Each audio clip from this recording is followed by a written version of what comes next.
Now, as I said, we don't know, there are lots of things we don't know about the origins of life. What is really crucial is to investigating them in a systematic way. I think the progress of evolutionary theory has been truly exciting. I can't think of another area in which hypotheses have generated more new unknowns very quickly because we've discovered how much we don't know about something. And yet, a few years later, we find new handles to get new understandings of these facts. I typed down half a dozen new moves in evolutionary theory, new discoveries in evolutionary theory in the last 50 years. It's been an enormously expanding area. The idea that we should say, oh, there might be other variables, let's stop looking at the ones we've got, here is immensely premature. I would expect we may be able to spend 500 years of being nowhere before we start looking at intelligent design as an alternative. Finally, okay, then I want to go to issues of intelligent design. If I can do this, let's see. How do I scroll?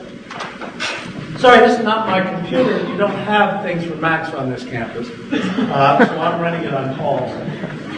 Yeah, I got to go all the way down the bottom. Okay, can I go all the way to the bottom directly? Because if I get hung up in that... Yeah, let me go to the very end. Okay. Yes, that's good. All right, yeah, okay. You got that, right? Okay. I'm sorry. Oh, I see. I can go up here. What I just wanted to listen is, it seemed to me that... I'm not moving. Okay. This is a variant of the following theme. If there really is intelligent design in nature, how intelligent was the designer? All right.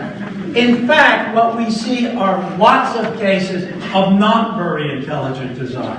In fact, lots of cases with approximations, constraints, and lots of kludges. One of the really striking things that happened with the Human Genome Project was the discovery that once you sequence genes, you found genes that you thought were doing one task sprinkled all over the genome, doing other things.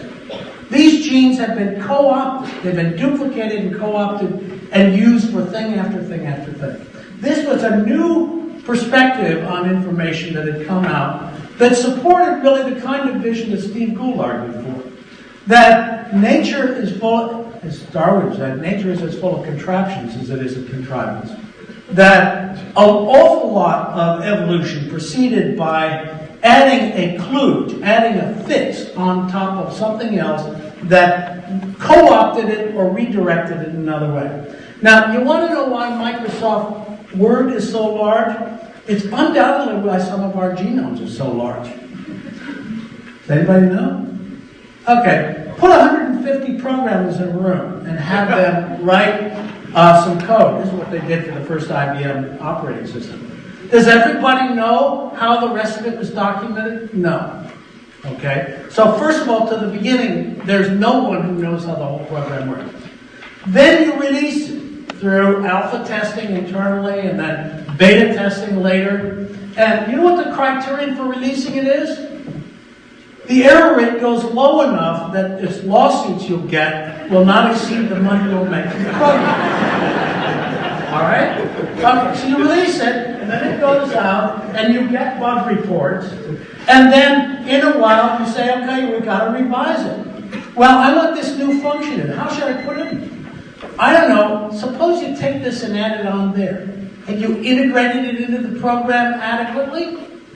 Adequately, yes. The number of crashes on this are low enough that you can use it fairly regularly. And the security, well, who knows about the security? But so the point is, what we see is nature really is blind in a crucial way, in ways, by the way, in which we're pretty blind too. I think what we've seen is a world full of fallible beings and selection at all levels, showing the fallibility of nature as well as we see the fallibility of ourselves.